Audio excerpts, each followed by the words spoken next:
Hello, everyone. On this day 22, I am Sophia Worrell, and today we will conclude our analogy of this ideal family. So let's go back to see where this young man is at. And we're going to look at why higher learning is important. The young man has now graduated from high school and is in college.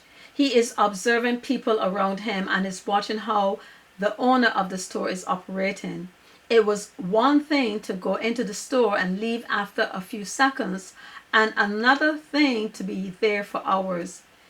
He began to notice a lot of areas for improvement and made several suggestions to his boss, who was happy to listen to this young man, but preferred the way he did business to remain the same and expressed that there was no need to make any substantial changes. The young man decides to turn his attention to putting his own ideas into his own venture. All that he had been doing has sent him down the path to enter a business school, and he is now starting his MBA. He has worked on several projects and decided to work with his friends on widgets. As he always did, he went to his father to talk with him about this business idea. He had done so much so far and has so much experience.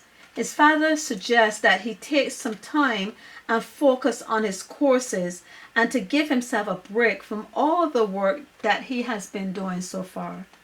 He has been attending school and working all of his young life, and his father thought that he needed to relax a little. Since this young man has been encouraged by his father to work all his life, and he has been doing so for so long, he did not know what it was like not to get up and go to work. But his father was adamant that he focus all of his energies into his master's degree and give up his part-time work. This did not sit well with the young man, but he was trusting of his father and obliged him. It did not take long when he did that his professor gave them an assignment to intern with a company that the class was allowed to choose from a list of potentials.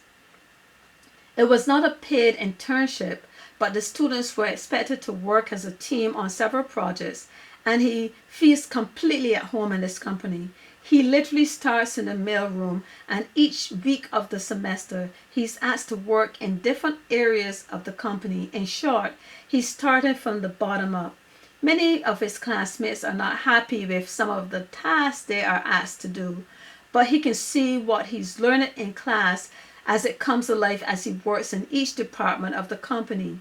He's not fazed when asked to take out the trash or sort and hand out the mail, and he's challenged with some tasks more than others, especially the time he was asked to work in human resources area of the office. There were so many working parts where he stood out and did well, and others where he struggled quite a bit.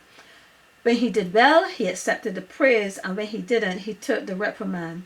He began to link the business acumens and jargons in class with the internship. He could apply what he was learning in the classroom to this internship. He realized while there were many things he was taught in the classroom, there were other things that he was not, and he had to use his own wits to handle those things that pop up. His grade and integrity was always in question, one of which was how many times he had to listen to a worker gripe about certain persons or situation and being cautious how he responded. He enjoyed interacting with the clients and learned that there was a time to talk and a time to listen, and allow people to share with the goal of ensuring that they left satisfied. He did not come into contact with documents in any of the odd jobs that he did, but as he progressed through the semester, he was exposed to lots of legal and financial documents. This was the first time that he was seeing this other side of the business. He had never seen an actual contract before and saw how important it was to literally dot every I and cross every T. He had taken words for granted before, and in sitting in litigation meetings, came to understand that If a clause was missing, it could cost the company millions of dollars. He came to appreciate how insurance for each staff member was crucial and why incentives given to them was necessary to enhance productivity. Light bulb moments happened constantly, and he saw the value of a college education as a way to prepare him for working in this tough field. In sitting and going over what he was getting from the internship, he told his father that life is all about being efficient. His father agreed with him and added that many people want to get a job until they get it and start a business without the full understanding of what they are doing. It is not just enough to get the job, but to keep the job. And it's not just about starting a business. The tenet is to grow that business. It is now graduation day. It is all over, and the young man is at the airport with his parents and his sister. He has just graduated with his business degree and have a number of options to work with major corporations. He has been scouted by several firms and have accepted an offer, but asked for time so that he could defrost from all of his hard work. He's granted his request, and the position is waiting for whenever he returns from Greece. His mother is crying as though she will never see him again, and his father is sitting trying to console her, but still looks approvingly at his son, indicating how proud he is of him and his accomplishments. It has been a long journey to get to this point, and the man is looking forward to a well-deserved break. He intends to make up for lost time and missed fun and recreation. His father has surprised him with the trip and told him he could book a flight to wherever he wanted to go for as long as he wished. He peers down at the open ticket and sees his sister watching him through the corner of his eyes. She walks over to him and tells him that she will miss her big brother. He can hear the call for him to board the plane, and his father comes and pat him on the back and wish him a good trip. The young man plants a kiss on his mother's cheek and tells his sister to behave until he returns before disappearing through customs.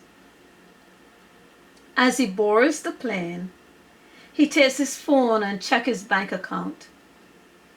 He takes out a slip of paper from his wallet and looks at the amount. It was what his father had shown him was in his account. And as he stared at the amount of money in his father's saving account, along with him, he has almost doubled what his father had. His check balance will allow him to have fun for the next 6 months. He pulls out his father's number and sends him this text. Thank you, Dad. I could not have done any of this without you. He hit send just as the air hostess asks for all devices to be turned off. There are many of us of African descent that are now being stereotyped with those who act barbaric and unintelligent. Their thug-like behavior is not what we want represented in our culture anymore. That is not God's way. That is not the American way. It is time to build a culture that is peaceful, loving, and kind. Thank you.